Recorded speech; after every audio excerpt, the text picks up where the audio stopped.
Gotta love that theme tune. Hey guys, it's Tom at Gamer Attitude, and today I'll be talking about Uncharted, the Nathan Drake collection. I'll be going through what's new, why should you get it, and what seems to be missing on the disc. So apparently Naughty Dog said that 80% of PS4 owners have never actually played on Uncharted. I suppose that's a good reason as any for the remaster. So why have we all been going so crazy over Uncharted? Well, put simply, it's a great game. There are some fantastic, massive cinematic set pieces. The characters are very well developed. There's a very exciting story, usually peppered with a little bit of supernatural, just for good measure. The star of the show, Nathan Drake, he's basically a thief, a bounty hunter if you will, who will trot the globe trying to find treasures, and he is joined by his friend and mentor Victor Sully, and a few of his friends. Each installment gets bigger than the last, as Nathan Drake is tested more and more over time, to near breaking point on the third one. So what do we have on this remastered that's new? Well, the most obvious will be the way the graphics are. It's running at full HD 1080p and at 60 frames per second. Now initially it looks like the whole thing's running actually a little bit faster, if that makes any sense, but that's just because of how smooth the whole thing works at. This is particularly noticeably, as with from now on all the graphical comparisons would be Drake's Fortune is the most notable difference for obvious reasons. But it's not just a fresh lick of paint. Blue Point Games, who handled the remaster, were also put a lot of work into facial animations. It's consistent through all three games, and this is a recurring theme along this little review I'm doing for you, is that all three games have been brought up to the third standard, if you will. So the lighting effects, which Naughty Dog are especially good at, the shadow effects, the facial animations, they're all consistent through all three games now, and Drake's Fortune, the first game, has never looked better. What's more, the shooting mechanics, which actually Uncharted is not particularly famous for, it's a little bit clunky. It's workable, but not much more. However, by the third one, it has been fine-tuned to possibly the best that it will be. But you can experience the same style of gameplay with the shooting mechanics, the melee, the stealth, through all three games now.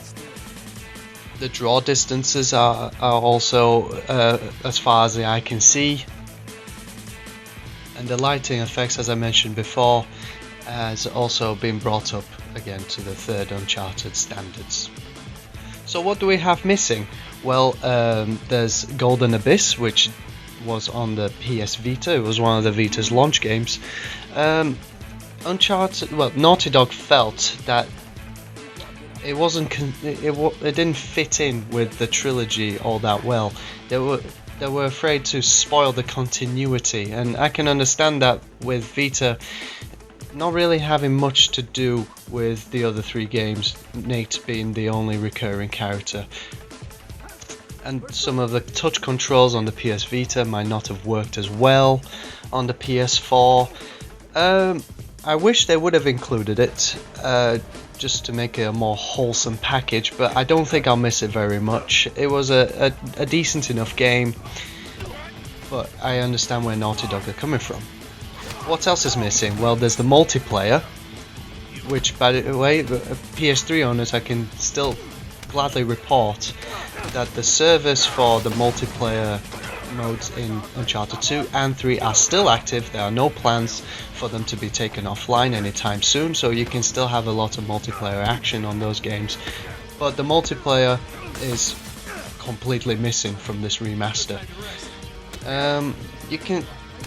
I enjoy the multiplayer side a lot, and it's a shame that they've missed this out, but I can understand Sony not being able to fork over so much cash to run service for Uncharted 2 and 3 on the PS3, as well as for this remaster on the PS4. It seems a little bit excessive. That's probably why they've missed it out in the first place. But other than those two things, I can't really see anything else that's missing from this. The game has never looked better. All three games look absolutely stunning. They play just as you remembered, and you will fall in love with these characters all over again. I've come to appreciate Drake's Fortune, the first game, a whole lot more now that the gunplay mechanics have been tightened up, and it just looks so nice. I mean, this is a game that's essentially 8 years old now, and Bluepoint have done an exceptional job bringing it onto the next gen. Uncharted 2 is still my favourite out of all of them. I'm not sure why, because I love the stories and the characters in all of them. Maybe it just holds more resonance for me, and also the way that the game starts, you know, with the train sequence, and then there's the train sequence that leads to that train sequence later on in the game. It's just incredible. But then in Uncharted 3, then you have the plane sequence, and then the desert. These are absolute stunning games, and Uncharted almost rescued the PS3 back in the day by showing the world what the console is truly capable of, and it came at such a low point for the PlayStation 3 cycle that these are very important games to Sony, and Uncharted, and to PlayStation 3 owners like myself. But these really are great games. Now, if you're expecting to pick up the controller, go into an open world, take on missions as you will, you then look elsewhere. It's very much narrative driven, it's very linear, and it's a honed in experience, a cinematic experience. It takes you on a roller coaster ride, on a single track albeit, but you'll have so much fun playing this game. You'll come to love the characters, as we all have, and Uncharted is still way up there for my top 10, maybe even top 5 games.